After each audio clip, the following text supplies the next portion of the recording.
अगर आप एक छोटी उंगली से काम करें तो ये पैसे कमा लेगी। इसमें इतनी काबिलियत है। मैं पैसे कमाता हूं, पैसे कमाता हूं, लोग गर्व से कहते हैं। आप क्यों नहीं देखते कि हर कीड़ा, हर पक्षी, हर जानवर, इस धरती का हर प्राणी जीवन चला रहा है।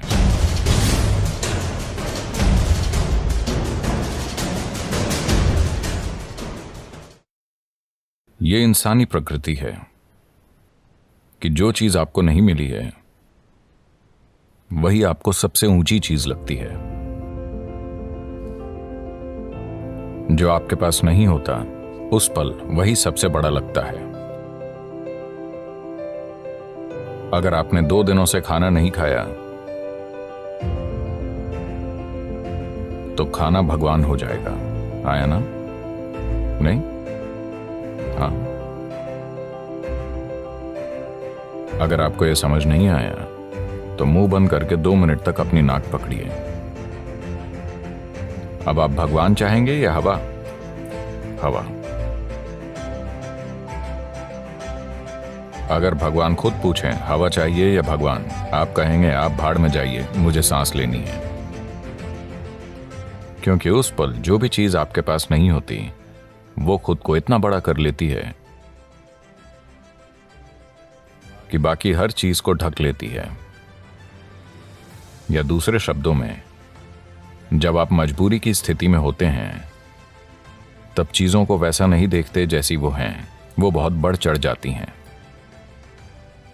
अगर आपका ब्लैडर भरा है,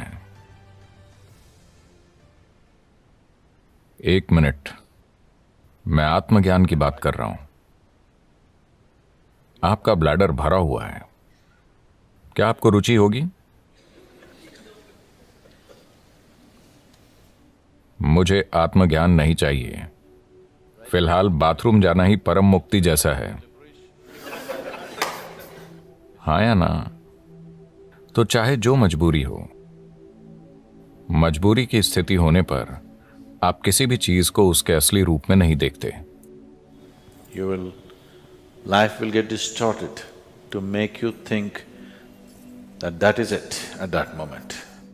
जीवन उस पल आपको यह सोचने पर मजबूर कर देगा कि यही सच है। तो इस तरह इंसानी जीवन एक मजबूरी से दूसरी में जाता रहता है। यह आपको चीजों को उनके असली रूप में देखने का कभी समय ही नहीं देता। अगर आप जीवन को वैसा नहीं देख सकते जैसा वो है, तो क्या आप उसे वैसे संभाल पाएंगे जैसे संभाला जाना चाहिए? बिल्कुल नहीं, है ना? अगर आप चीजों को उनके असली रूप में नहीं देखते तो आप उन्हें वैसे नहीं संभाल पाएंगे जैसे संभाला जाना चाहिए। इसी कारण लोगों के जीवन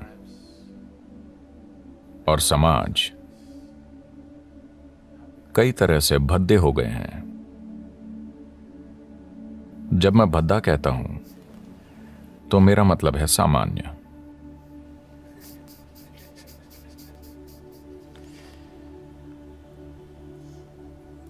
मैं एक स्कूल में 14-15 साल के बच्चों से बात कर रहा था।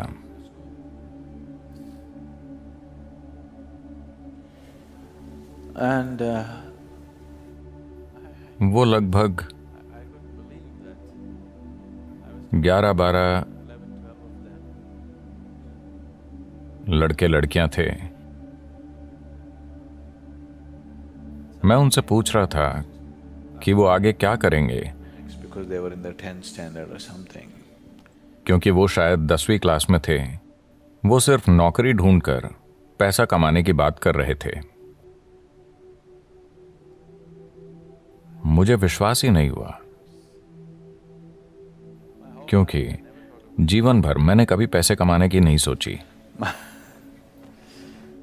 मेरे पिता अपना सिर पीटते थे, इस लड़के के दिल में डर ही नहीं है, इसका क्या होगा, इसका क्या होगा। मैंने कहा डर नहीं होना समस्या है? मुझे लगा डरना समस्या है। मैंने कभी नहीं सोचा कि डर ना होना समस्या है।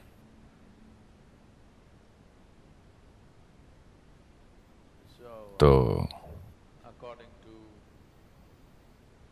परमात्मा का हुक्म था कि मैं एक डॉक्टर बनूं, क्योंकि मेरे पिता डॉक्टर थे।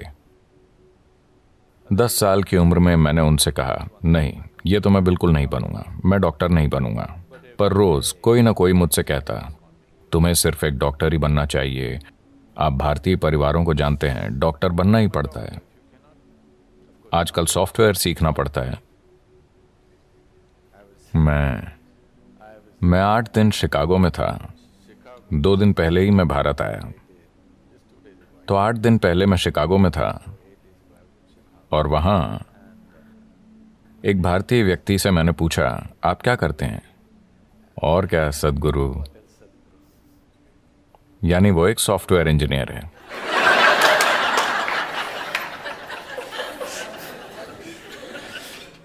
कुछ समय पहले कोई कहता और क्या, तो वो एक डॉक्टर होता। अब कोई कहे और क्या, तो वो एक सॉफ्टवेयर इंजीनियर है। वो डॉक्टर इसलिए नहीं बने कि उन्हें शरीर विज्ञान में रुचि थी। वो सॉफ्टवेयर इंजीनियर इसलिए नहीं बने कि उन्हें इलेक्ट्रॉनिक्स में रुचि है, बस पैसा कमाने के लिए। क्या ये जरूरी नहीं है? मैं ये नहीं कह रहा, मैं बस ये कह रहा हूं कि एक चींटी जिसका दिमाग आपसे 10 लाख गुना छोटा है, वो भी जीवन चला लेती है। आपका दिमाग इतना बड़ा है, आपको क्या समस्या है? मैं ये इसलिए कह रहा हूं क्योंकि ये बुरी तरह से सीमित करने वाला विचार युवाओं पर थोपा जा रहा है कि आपको पैसे कमाने होंगे, कि यही सबसे बड़ी चीज है। इतना बड़ा दिमाग होते हुए पैसा कमाना क्या वाकई कोई समस्या है? मैं जानता हूं कि सभी को यही मानने के लिए तैयार किया गया है, पर ऐसा नहीं है। मैं बता रहा हूं, ऐसा नहीं है। मानव चेतना के लिए पैसे कमाना एक मामूली चीज है, पर दुर्भाग्य से पूरी मानवता अपनी पूरी ऊर्जा और बुद्धि बस पैसा कमाने में लगा रही है। अगर दुनिया में ये नहीं बदलता,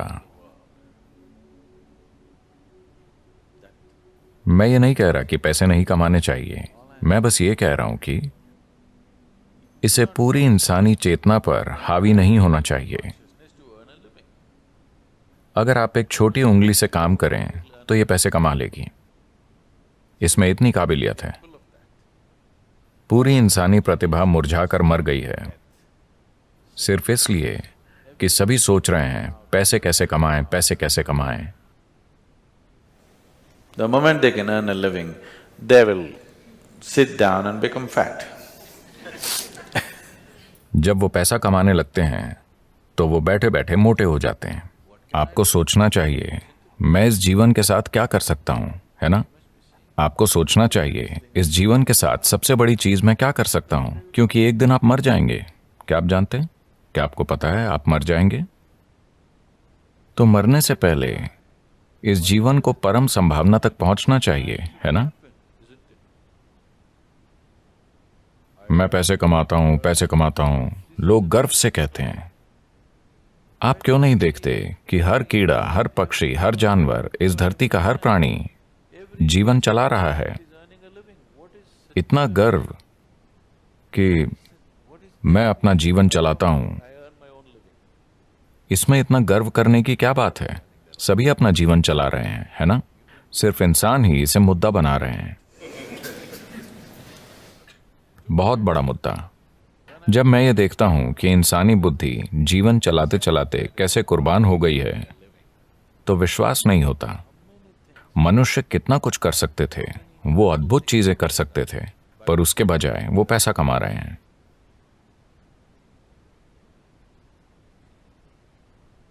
तो ये बहुत जरूरी है। मैं सोच रहा हूं कि हम एक लहर शुरू करें, खास तौर से स्कूलों और कॉलेजों में, कि पैसे कमाना एक छोटी सी चीज है। यह जीवन का प्रमुख उद्देश्य नहीं है। एक छोटी उंगली से आप पैसे कमा सकते हैं। इस बड़े दिमाग के साथ जब चींटियां जीवन चला सकती हैं, तो इस दिमाग को पैसे कमाने के लिए संघर्ष करना चाहिए। ये समस्या बन गई है क्योंकि आप किसी और जैसा बनना चाहते हैं, है ना? आप किसी दूसरे जैसा बनना चाहते हैं, आप गुलाम बन जाते हैं और इस चक्कर में पड़ने के बाद और कुछ नहीं हो पाता। आप हमेशा के लिए इसी में फंस जाते हैं। अब जिस संभावना को हम योग कहते हैं वो शरीर को मरोड़ने, फिट होने या स्वस्थ होने के बारे में नहीं है। अगर आप प्रकृति के साथ तालमेल में हैं तो प्रकृति ये सब कुछ कर देगी। ये अपने सिस्टम की ज्यामिति के माध्यम से ब्रह्मांड की ज्यामिति समझने के बारे में है। मैं इसे ज्यामिति कह रहा हूं क्योंकि ब्रह्मांड एक ज्यामिति है ना? पृथ्वी सूरज के चारों ओर घूम रही है। यह क्या है? डीजल की शक्ति? क्या एक डीजल इंजन इसे धक्का दे रहा है? अगर ऐसा होता तो इंजन की आवाज से हम मर जाते। ज्यामिति इतनी अच्छी है कि धरती बस घूमती ही चली जा रही है ना? आपने लगातार चलने वाली मशीनें देखी हैं? क्या छोटी मशीनें? अगर आप बस ऐसे करें तो वो सालों तक चलती रहेंगी। तो ये बस यही है, ज्यामिति की सटीकता इसे लगातार चलाती रहती है। पूरे ब्रह्मांड में ज्यामिति सटीकता है, तभी ये अपनी जगह पर टिका है, वरना नहीं टिकता। अगर आप अपने शरीर को एक खास तरह से संभालना सीखें, अगर आपके शरीर की ज्यामिति बाकी सृष्टि की ज्यामिति के साथ तालमेल में है, तो अचानक एक तालमेल होगा जिसके द्वारा आप पूरा ब्रह्मांड इसमें उतार पाएंगे। ये कोई छोटी चीज नहीं है। अगर आप बस ऐसे जिएं तो आप हड्डी और मांस का एक टुकड़ा हैं। अगर आप इसे सही कर लें तो अचानक ये कुछ और बन जाता है। शायद अब लोगों को यह अनुभव नहीं होता क्योंकि आपके पास टाटा स्काई, डिश नेट वगैरह है। पर मान लीजिए 80 का दशक है और आपके घर के टीवी में दूरदर्शन चल रहा है। आप अपना पसंदीदा क्रिकेट मैच देख रहे हैं। अचानक आपका टीवी बूप बूप करने लगा। तब आप छत पर जाते और वहां एक एल्यूमिनियम एंटीना होता था। ऐसा किया, कुछ नहीं आया। वैसा करो, कुछ नहीं आया। पर उसे सही जगह पर घुमाने पर दुनिया आपके कमरे में उतर आती। यह भी ऐसा ही है।